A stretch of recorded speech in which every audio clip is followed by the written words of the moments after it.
ایران کے خلاف مستقبل میں جارحیت نہیں ہوگی، عالمی طاقتیں ضمانت دیں۔ ایرانی صدر مسعود پزشکیان نے جنگ کے خاتمے کے لیے 3 شرائط رکھ دیں۔ کہا صہیونی رژیم اور امریکہ کی جانب سے شروع کی جانے والی جنگ کو ختم کرنے کا واحد راستہ یہی ہے کہ ایران کے آئینی حقوق تسلیم کیے جائیں، جنگ میں ہونے والے نقصانات کا ایران کو ہرجانہ بھرا جائے، اور یہ جنگ صہیونی حکومت اور امریکہ نے بھڑکائی ہے۔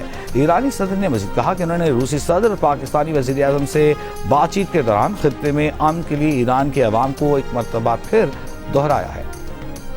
We take decisive action to stop the threat posed by the terrorist regime in Iran with Operation Epic Fury.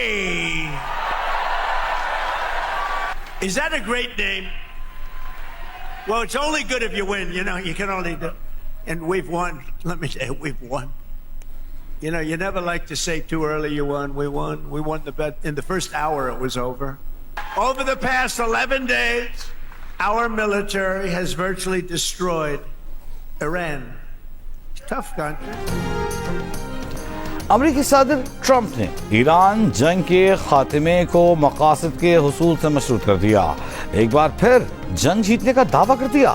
کہا ایران کے خلاف جنگ پہلے ہی گھنٹے میں جیت لی تھی، لیکن جب تک مقاصد پورے نہیں ہوتے ایران سے نہیں نکلیں گے۔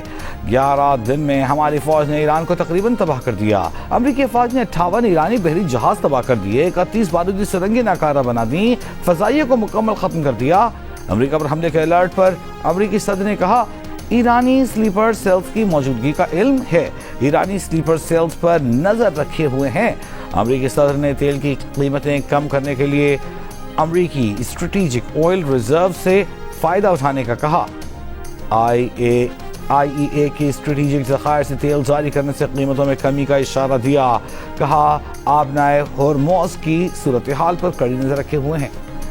تیل تنصیبات اور آئل ٹینکرز پر حملوں سے خام تیل کی عالمی منڈیوں میں تشویش بڑھ گئی۔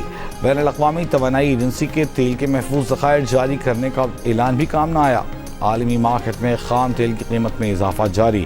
دوران کاروبار خام تیل کی فی بیرل قیمت $100 تک پہنچ گئی۔ اب سے تھوڑی دیر پہلے برنٹ خام تیل $99 فی بیرل، WTI $93 فی بیرل پر ٹریڈ ہوتا دیکھا گیا۔ ایران خلیجی ممالک پر حملے روکے، اقوام متحدہ کی سلامتی کونسل میں قرارداد منظور۔ خلیجی ممالک پر ایران کے حملوں کی مذمت۔ خلیجی ممالک کی پیش قرارداد کے حق میں 13 ووٹ آئے۔ چین اور روس نے ووٹنگ میں حصہ نہ لیا۔ پاکستان نے خلیجی ممالک کی قرارداد کے حق میں ووٹ دیا۔ امریکی مندوب نے کہا کہ ایران نے سویلین اہداف پر حملے کیے، ایران دنیا بھر میں دہشت گردی کو فروغ دے رہا ہے۔ اماراتی مندوب نے کہا کہ سلامتی کونسل ایران کے خلاف مؤثر اور فیصلہ کن کارروائی کرے۔ چینی مندوب نے کہا کہ تنازعات کا حل مذاکرات سے ہی ممکن ہے۔ روسی مندوب نے قرارداد کو جانبدار قرار دیا۔ کہا امریکہ اور اسرائیل کے ایران پر حملے سے مشرق وسطی کی صورتحال خراب ہوئی۔ اقوام متحدہ میں پاکستان کے سفیر عاصم افتخار کی ایران پر امریکی اور اسرائیلی حملوں کی مذمت۔ کہا ایران پر حملوں نے عالمی امن کو خطرے میں ڈال دیا ہے۔ روس نے سلامتی کونسل میں جنگ بندی کی قرارداد پیش کی، جسے امریکہ نے ویٹو کر دیا۔ ایران کا امریکہ اور اسرائیل کو مکمل سزا دینے تک جنگ جاری رکھنے کا اعلان۔ ایرانی مشترکہ فوجی کمان خاتم الانبیاء ہیڈ کوارٹر کا ترجمان ابراہیم ذوالفقاری کا کہنا ہے کہ ایران اب جوابی حملوں کی پالیسی ختم کر کے امریکہ اور اسرائیل کو سزا دینے کے لیے مستقل مسلسل حملوں کی پالیسی اختیار کرنے جا رہا ہے۔ تیل کی قیمتوں کو مصنوعی طریقے سے کم نہیں کیا جا سکے گا۔ آبنائے ہرموز میں ایک بوند تیل باہر نہیں جانے دیا جائے گا۔ $200 فی بیرل کی توقع رکھیں۔ اسرائیل امریکہ اور اتحادیوں کے جہازوں کو ہدف بنائیں گے۔ ایرانی نیول چیف نے کہا کہ آبنائے ہرموز سے گزرنے والے جہاز ایران سے اجازت نامہ لیں۔ جہازوں کو محفوظ راستہ دینے کے کھوکھلے بیانات کو سچ نہ سمجھا جائے۔ 2 جہازوں نے دعوے سچ مانے لیکن دھر لیے گئے۔ پاکستان کی ایران پر حملوں کی شدید مذمت، فریقین سے تحمل اور ضبط کا مظاہرہ کرنے کا مطالبہ۔ ترجمان دفتر خارجہ نے کہا کہ مشرق وسطی کی صورتحال پر تشویش ہے۔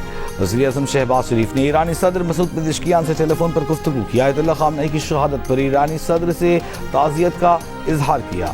مجتبی خامنئی کو نئی ذمہ داریاں سنبھالنے پر ایرانی قیادت کو مبارکباد بھی دی۔ پاکستان نے ایران کے سعودی عرب، بحرین، اردن، کویت، قطر، UAE پر حملوں کی شدید مذمت کی اور ان ممالک سے یکجہتی کا اظہار کیا۔